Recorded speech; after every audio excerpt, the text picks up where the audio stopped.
The fact that he's just been going out, I guess, having a knees up most nights, and just sort of having a bit of a party, as it were. What exactly is a knees up? I'm not familiar with that expression. A knees up is basically, it is a party. In fact, there's a song called Knees Up Mother Brown. And people kind of drop their knees up, Mother Brown, with their knees and stuff. Good news, Matt. If you ever decide to start an OnlyFans, I think we've got the title for you. Right. There we go. Okay. Hello, everyone, and welcome to episode 6 of A Very Special Relationship. And they said it wouldn't last. My name's Matt Johnson. I host a show called The Interesting Times on YouTube, and my political partner from the US is Andrea Bridges-Smith, the CEO and presenter of Phoenix News, also on YouTube. And we chat about what's making the news in the last few days on both sides of the pond. We get specific about the Atlantic. It doesn't really make sense. Andrea, anyway, how are you? How are things going over there? Well, Matt, they're pretty chaotic if I'm being honest, but that's standard at this point. What about you? What's been happening over there? Well, maybe not over here, but I saw that it was the G7 in Japan last week, which gave our respective leaders a chance to show how wealthy and important they are. And interestingly, I noticed that this time, President Biden actually recognized Prime Minister Sunak. Well, I've got to say that's not bad going, really, because that's probably more than half the UK population can do. Yes, he's really been hitting those flashcards hard. He's studying. Very good. I am impressed. Also, last week saw something called the National Conservative Conference in London, where those on the right of the Conservative Party, yes, apparently they do exist. I mean, how much further right do you have to go? Anyway, they meet up and they talk about family values and nationalism. And come on, was Hitler so bad? I'm going to go with yes. Yes, he actually was. Yes. Yeah. Okay. Agreed. But one of the more eyebrow-raising speeches was given by a certain Jacob Rees-Mogg. Now, for those of our American friends that don't know who Jacob Rees-Mogg is, just imagine you put glasses on a pasty-faced snake and put it in a badly fitting suit. Yes, so here we'll show a quick picture of him. I find his head to be unnaturally tall. Do you as well? Yeah, that's the guy. Really rather odd looking. Anyway, Jacob went to Eton and Oxford. Now, of course, these are two seats of learning that have international renown, but you wouldn't know it to listen to him talk. Now, at the conference, Jacob decried Labour's attempts to gerrymander, as he put it, the electorate by giving EU citizens that live in the UK the right to vote, before then admitting that that's what the Conservative Party had done by introducing voter ID. Now, by the way, gerrymandering, and I didn't know this, gerrymandering is a word with an American origin, I believe, Andrea. Is that right? Yes, comes from a fellow named Jerry Mander, and Jerry had a penchant for drawing unusual property borders around his farm. He once annexed half of his neighbor's tomato garden with an oddly shaped picket fence. How about that? So we, in fact, have you guys to thank for that one, then? Yes, you can thank us for democracy as well as the destruction of it. Those are two of our favorite exports. And speaking of people who love a good gerrymander, the Republican presidential field is getting quite crowded just a quick year and a half before the next presidential election. And Matt, with your permission, I would like to borrow British National Treasure Sir David Attenborough for this next candidate. Is that all right? Well, yes, of course. I mean, he's not just a national treasure, but I like to think a world one. Excellent. Okay, here we go. Here we find Timmus scotus, a rare species indeed. A member of the North American black conservative species. They're rarely seen in the wild, or indeed anywhere at all. Very good. I've got to say, somebody's been practicing in front of a mirror, haven't they? I mean, let's not kid ourselves. That's very good, though. I'm very impressed. You're not the only one that can trot out a British accent at will, sir. So we've got Tim Scott, who has just entered the race. We've got Nikki Haley, Vivek Ramaswamy, Larry Elder, curiously another black conservative. There's like 10 of them total. Then we've got Asa Hutchinson, and of course Donald Trump. Mike Pence may be soon to follow. And as we are recording on Wednesday, the 24th, Ron DeSantis is poised to wade into this fray this evening with the help of Elon Musk. And I'm sure no controversy will follow that discussion at all. Wow, I got to say, that does sound like quite the packed field. Are any of them doing anything to, stand out? Like, I don't know, having rational, sensible policies which will benefit the country? Absolutely not. No, everybody's big goal is to compete to see who can be the biggest fascist, and half of them are treating Donald Trump like Voldemort. They're saying things like, I will have slightly fewer lawsuits thrown at me than he who must not be named, yes, lest ye summon his wrath. Ooh. Guys, he's not the Eye of Sauron. He's a whiny toddler in a big suit. Grow a pair, take this guy on, but not necessarily by becoming him. Now, there is a new poll that just came out showing that the majority of Americans have concerns about the mental fitness and acuity of both Biden and Trump, who are the two current frontrunners, both of whom are very old. And this begs the question, I'm wondering if you guys have leaders whose brains have turned to mush as well, or are they just your garden variety assholes? Oh, well, I suppose a little bit of A for asshole and a little bit of B for brains turned to mush. Oh, speaking of which, our favourite ex-Prime Minister, well, certainly one we like to talk about a lot, is Boris Johnson, the last person to be elected Prime Minister by what we might consider the conventional route. Yeah. So he has been reported for flouting lockdown rules. Now, I know what you're going to say. Wait a minute, didn't that happen already? Well, yes. Yes, but what's happened is these are more flouting. What's happened is some members of Johnson's taxpayer-funded legal team who are preparing him for the pandemic inquiry, they have come across some of his diary entries which seem to show he flouted lockdown rules on even more occasions than we knew about. But some other taxpayer-funded lawyers who are defending Johnson against claims he lied to Parliament say he's done nothing wrong, at least according to Johnson, that is. Johnson has now ditched the first set of lawyers and called this, you gotta love this, he's called this a witch hunt of Trumpian proportions. Right? All right? How about that? So he has shown he has no problem aligning himself to an extremely loyal, but let's be honest, ever-decreasing part of the population.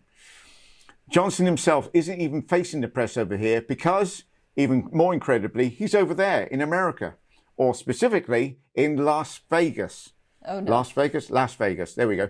Possibly one last gamble on his political career, right? And interesting that there's a number of Conservative Party conferences that are happening over here who are very pro Boris Johnson. And it has to be said, he's gone to what appears to have been a networking event in America. So could that field of Republican candidates be getting slightly bigger?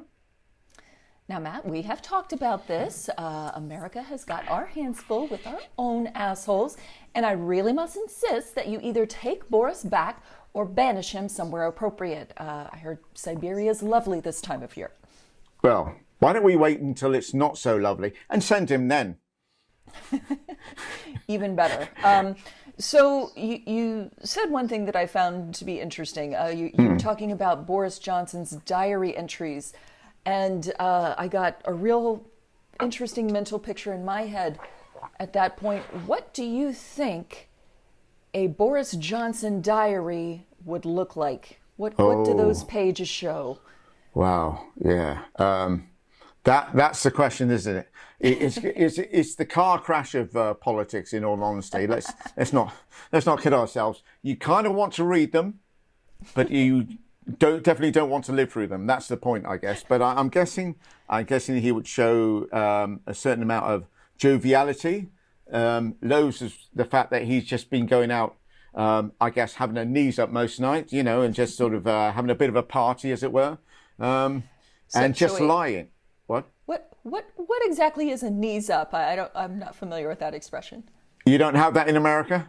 Okay. Well, we might, but I'm not sure it means the same thing over here as it does over there. Oh, okay. Well, a knees up is basically, it is a party. It's it's to do with the fact that, as far as I know, it's to do with the type of dance where you In fact, there's a song called "Knees Up, Mother Brown," and people kind of drop their knees up, Mother Brown, with their knees and stuff, and it's something to do with that, as far as I'm aware. But that's where the expression comes from. Everybody talks about a knees up; they tend to mean a party, basically. But okay, well, I think a knees up, good news, Matt. If you ever decide to start an OnlyFans, I think we've got the title for you. Right. There we go. Okay. Well, again, depending on how well the party goes, I suppose. And oh, that's another thing. Boris Johnson is his wife is pregnant with child number 3 with her, and child number 7 in total, I believe, that we know of. So there you go. The knees up seems to be working for him, certainly. Well, congrats to everyone involved in that whole scenario. He is a fertile man, isn't he? Yeah. Depressingly so. Yes. So one other thing that I wanted to talk about is something that both of our countries have in common besides reprehensible leadership, and that is immigration not going well. So it seems like you might have the same problem that we do, where the whole immigration process just really does not go smoothly. So what's happening over on your end? Oh, well, here's the thing. Rishi Sunak, obviously our Prime Minister, is the son of immigrants. And when he became Prime Minister, he made 5 pledges, one of which being stop the boats. Essentially, when people try and flee to the UK, they're fleeing, obviously, from a lot of them are fleeing for war-torn countries, climate-ravaged countries, etc. And he's going to put a stop to that. Yes. Great. Terrific. Now, he has put a lady called Suella Braverman, who is the Home Secretary, in charge of this. And she's, as the name suggests, she's the daughter of immigrants. Now, it's pretty fair to say that she's extremely bad at her job, and she keeps screwing up. But she's got one thing going for her, because being the daughter of immigrants and a woman of colour means she can and does put in some pretty horrendous and inhumane policies. For instance, I'll give you an example. She mentioned one time about having a dream of flying refugees to Rwanda, and that would be her wish, if you like. To give you some idea of what sort of person that she is. And then when people turn around and say, that's terrible and you're a racist, it means that the racist can turn around and say, no, come on, how can it be racist when she's doing this? It's pretty vomit-inducing. Yeah, so we've got similar policies over here coming with people from pastier skin.